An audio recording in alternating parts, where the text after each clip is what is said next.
Hello, I'm Leah, and this is my weekly podcast where we have a conversation about a t-shirt from my band t-shirt collection. I live in Adelaide and I record on Ghana land. Now, I did say weekly just then, but if you've tuned in before, you will know it's been a little more than a week since we caught up.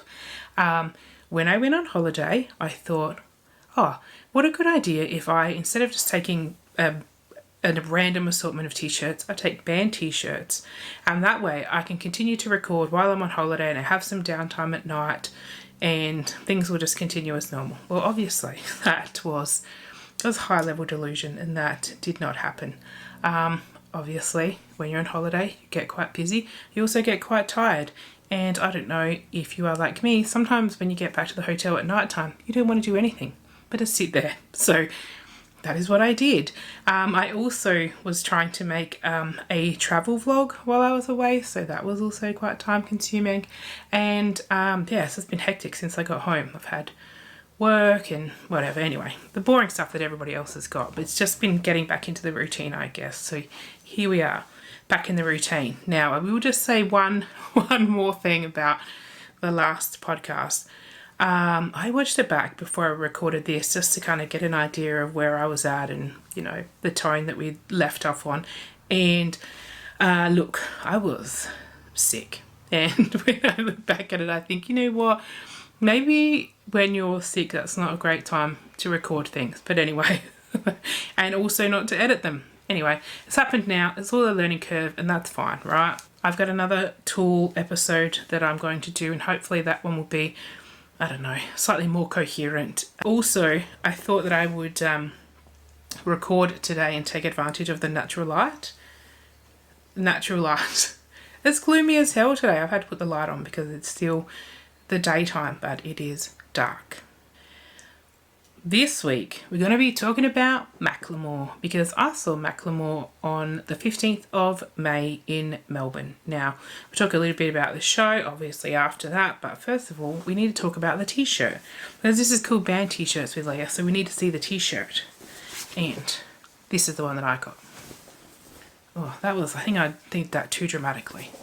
All right, so that is the front. It's got Macklemore, the band tour. It's a white t-shirt and I got a short sleeved option. This is the front and it has in capital letters Macklemore in red, and then in green the band tour, then 2 flowers, and then 2024 in red. So that's the front. It's pretty small. It's probably like about 3.5 inches, I'd say. And then the back of the t-shirt is where all of the action is. So, I don't know if I can get it all in one shot. Oh yeah, I can, like that. So this has, again, Macklemore in very big writing in red, a green diamond, 2 more flowers, 2024, the band tour, and then it does say, also in green, Australia and New Zealand. So this is, if you want to have a little look at the font, it's a nice font actually. And a little bit of sparkle on the diamond, and then the band tour. So I'm actually going to put this t-shirt up just behind me because I just think it will look better if you can see more of the actual detail of the t-shirt throughout the pod. I think it will set the tone a little better, so I'll be back. I think if I'm going to keep doing something like that, I need like a mannequin or something, I think. So it gives the t-shirt the right type of body shape. There's a Lego box under there, so it's very square. Also, I can't move it off of the desk. I need something that's kind of probably movable, I think. Or maybe, you know what. Anyway, here it is, the t-shirt. I don't know if I said this or not, but it was this year. So it was this May. On May 15th, it was a Wednesday night. He didn't come to Adelaide, so I went to Melbourne to go and see him, which was really great. It was at Rod Laver. Now, I've seen a couple of different acts at Rod Laver over the years. The last one I saw there was Tool in 2020. I went there last year to watch NHL games. But so this was the first concert I'd been to there in a while, and the first time I'd been in a seated I was going to say in a seated seat, but the first time for a while actually that I'd been in seats, because he was originally booked in a smaller arena. So Rod Laver is named after the tennis player, Rod Laver, and there are several courts around there that are there, like indoor courts, right, indoor tennis courts. And so he was originally booked at one of the smaller venues in the same complex, and I missed out on those tickets, but then they moved him to Rod Laver, which is a little bit bigger, and so obviously I got tickets to the Rod Laver show, and when I went to get my tickets, all I could get was sitting. But even though I do love GA, I love to be out in the hive, in the swell, I love that. Really, I just wanted to be there, and I was like, I will sit or stand anywhere as long as I get to go. So I was kind of on a diagonal. If this is, I was going to do it like this, but that's so unco. If this is if this is a rectangle, and this is where the stage was, and this is the actual court, so this is where GA was, and then there's kind of the two bowls that go up around it. I was in the second bowl, about, I don't know, halfway up, on about the diagonal here, so just as it was coming around to the bend, if that makes sense.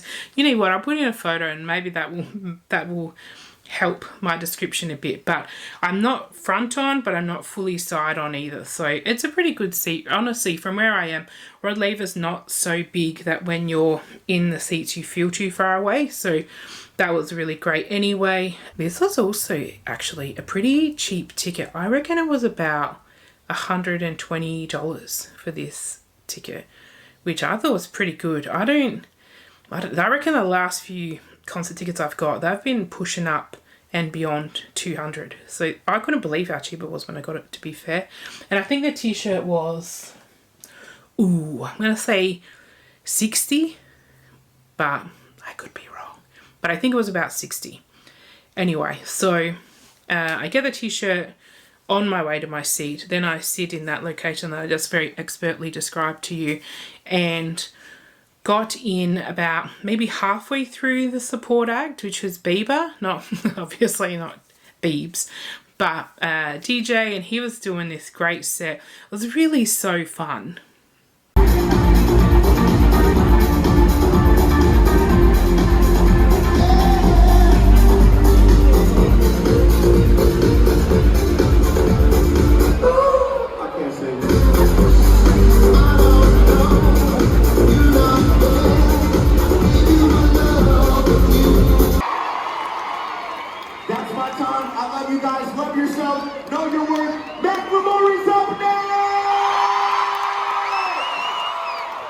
Yeah, it was very high energy. It was like, because he's playing songs as well that people know, everybody is singing and dancing in their seat or dancing in the GA part. Like, it was really fun, and I think it really helped to set the tone for Macklemore when he came out.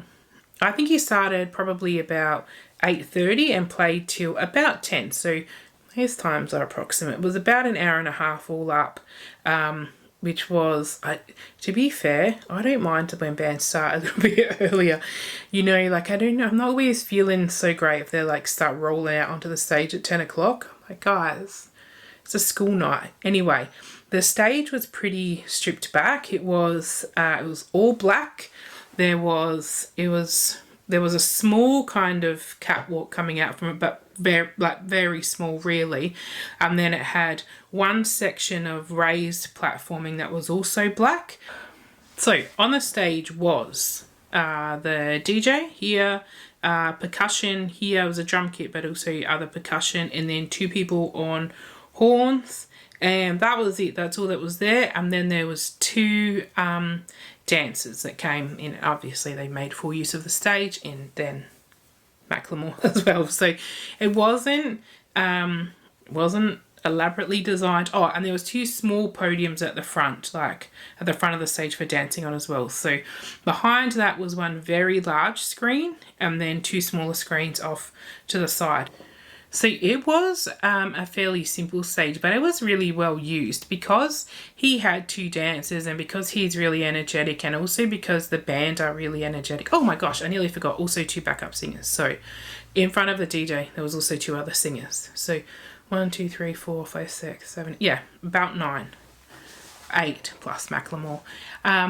The stage was still really well used, right? Because it had the singers, because they were all moving around, they were all like fairly active and engaging while they're performing. So didn't need a really overdone stage, I didn't think. So he came out in slacks, in a singlet, and then like a white shirt, like a short sleeve shirt that was undone, and that was kind of the base outfit that he had for most of the show. But I'd say all of it. I don't think he changed his pants, but he did change his top, or at least add other things on his top as he went along. So when he did Thrift Shop, he put on a really big coat. When he did Downtown, he put on like a leather vest. When he did like Dance Off, he put on like denim stuff and a headband. And then when he finished, he played with, I don't know whether it was a Socceroos or a Matilda's shirt. I think it was one of those, but he had cropped it himself, and he was like, I think I've cropped it too short, and obviously once you crop your own top, you can't uncrop it, and it was just sitting right on his waist. Anyway, ended up throwing that in the crowd, so someone caught that, and that would have really been the cherry on the top for them. Yeah. So he obviously then given away a little bit of the set, and I'll include the set list down below. So he played Thrift Shop pretty early, probably like, I don't know, in the first 3 songs, and it was so fun, right?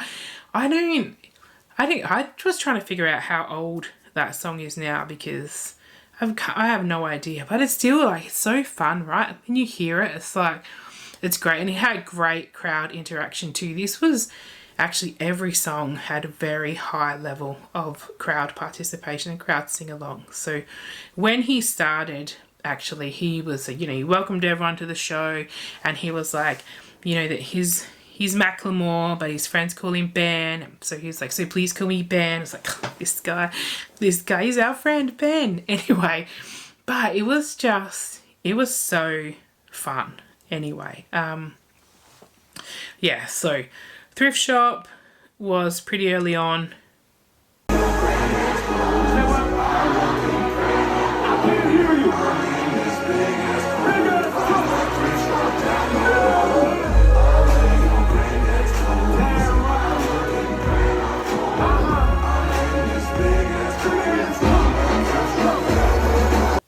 And he did Same Love, which is another, another really great, positive, affirming song. I think not a lot of people write kind of, I don't know if we'd call it protest music, but like meaningful music.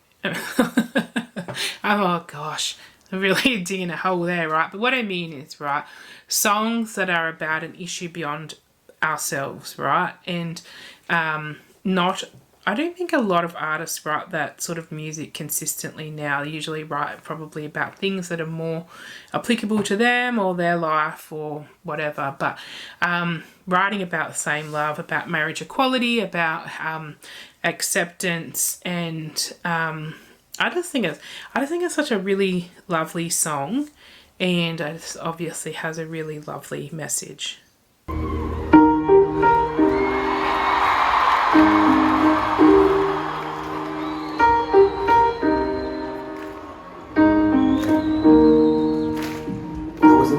I thought that I was gay. Took a drop, my uncle was, and I kept my room straight. I told my mom, tears rushing down my face. She's like, baby, look, girl, since before pre-K. Trippin'. Guess she had a point, didn't she? But to stay uptight, it's all in my head. I remember doing the math, like, yeah, I'm good at Little League. A preconceived idea of what it all meant for those who like the same sex. Had the characteristics, the right-wing conservative sticking to this vision, and you can be cured with some treatment and religion. Man-made rewiring of a predisposition. Playing out. Oh, now here we go. America the brave still fears what we don't know. Not long before he got to Australia, so I reckon when he was in New Zealand, because he went to New Zealand before he came to Australia, he had released Hins Hall, and he had played it, I think, in Christchurch already. So we were thinking that when I was talking to people about when I was going, that he would probably play it here, so we'd hear it live. And he did play it here. When the people are in the streets, you can pay off meta, you can't pay off me. Politicians who serve by any means, ain't that cool seeing all the companies. We sell fear around the land of the free, but this generation here about to cut the strings. Damn TikTok, take us out the algorithm. It's too late, we see the truth, we bear witness. See the rub on the buildings, the mothers and the children, and all the men that you murdered, and then we see how you spin it. It is, again, another really powerful song. Hearing it live was very, I would say emotional, right? Very, it was very goosebump inducing, right? Because he's written this song that is very explicit about his feelings about what's happening in Palestine right now, and not just right now, but, you know, for quite a long time. And he's very explicit about his feelings in that, and it's a really great song. Musically, it's a great song though too. It's not just something that you're listening to because you feel like you should listen to it, but it's actually also a very good song. There was kafirs in the crowd, there was Palestinian flags in the crowd, there was Palestinian scarves, like, you know, like the kind of football style ones, you know, where it's actually got stuff written on it, those type of scarves, in the crowd as well. Like this was a very pro-Palestine crowd, which is not surprising. The Palestinian struggle has woken up my spirit the last 7 months. It has woken up my spirit. It has redirected me. It has reminded me of what I care about in this world. It has been a very, very emotionally charged 7 and some change months for me. And I just want to say that I stand up here today in solidarity and strength because of what I see the Palestinian people are enduring right now and the resilience that they have to keep going. And we must keep going and fight for them, fight for all. In Sudan, to the Congo, all people that are suffering in this world, we have a responsibility to do what just happened on the floor here tonight. Step up and be another human. He also played Downtown.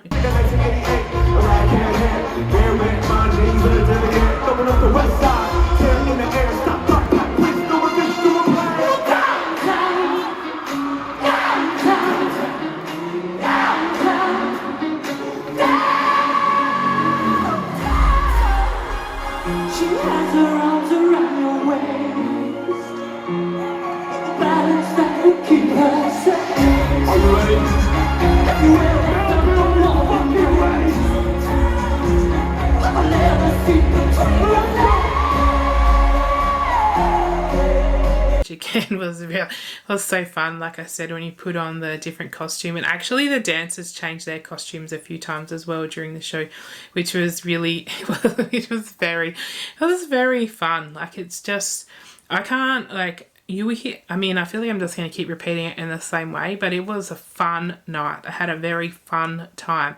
And then when he was playing like 1984 and Dance Off, he had a dance off, and again, if you've watched any of his social media, you will see that he kind of pulls up a couple of people from the crowd and they get 30 seconds to like really just dance their heart out. And but at the end of it, there's no winner. It's not really a dance off, in the sense that there's no award at the end of it.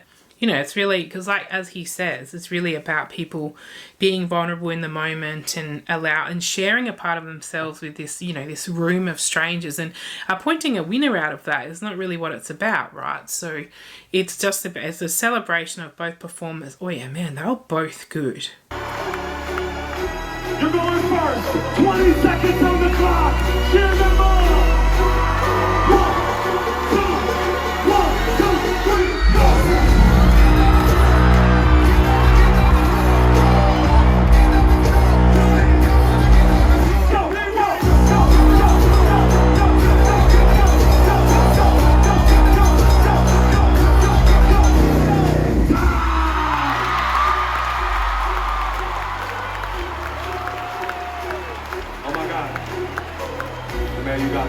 I believe in you. Cheer her on. 20 seconds. Everybody. 1, 2, 3, go!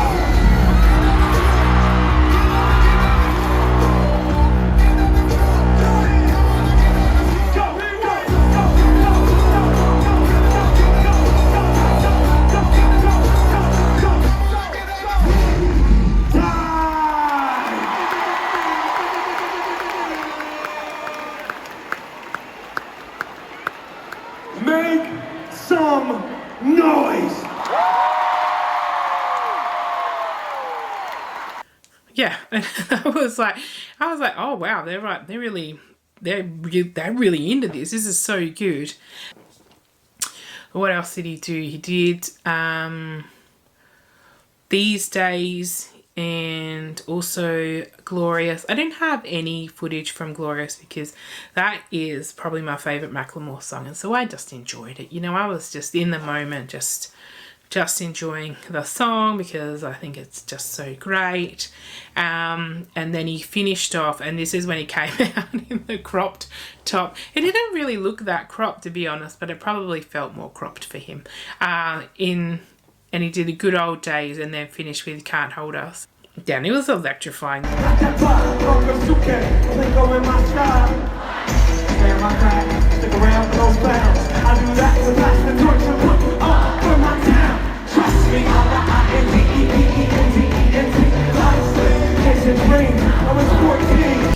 I mean, people were like really belting out like every word, every syllable of every word too, like with real energy and real enthusiasm. And it was such a good high energy night, right? Because when he starts as well, he's talking about how he wants everybody in the crowd to be up and on their feet and everybody to be up and dancing, even if you're up in the stands. Hey, don't worry about that, right? Like, get up and get involved and, you know, contribute to this kind of this group energy, which is one of the things that I love so much about live music, is that you're a part of something bigger than yourself. And the moment that you're there, you know, everybody is in this really positive environment of, you know, of joy, and it's such an amazing feeling. And then to be hearing everybody else singing along as well, and you're singing along too, and you're just a part of something that's bigger than you, but something that's positive and bigger than you. Sometimes I feel like maybe sometimes in life we kind of just get carried away or just get pulled along with the crowd, or pulled along with the tide. Like if everything seems to be going bad or negatively, then we just feel bad and negative along with it. But when you're at particularly live music, it doesn't always feel like that. We're getting pulled along in a river of positivity, which is such a nice break from reality, to be honest.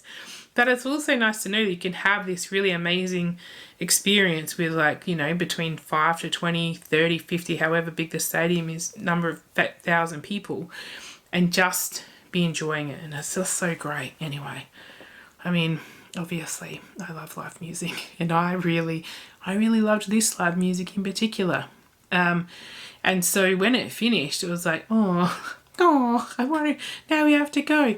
But it was that feeling though when we left though, that everyone was just kind of milling out in like this sea of, you know, like happiness. Yeah, so I did already touch on this, but one of my favourite songs is Glorious. I just think it's such a clever song. I think lyrically it's clever. I think asking questions about ourselves, who we are, what we want to achieve, and then how we want to be remembered, how we want to be thought of, is such an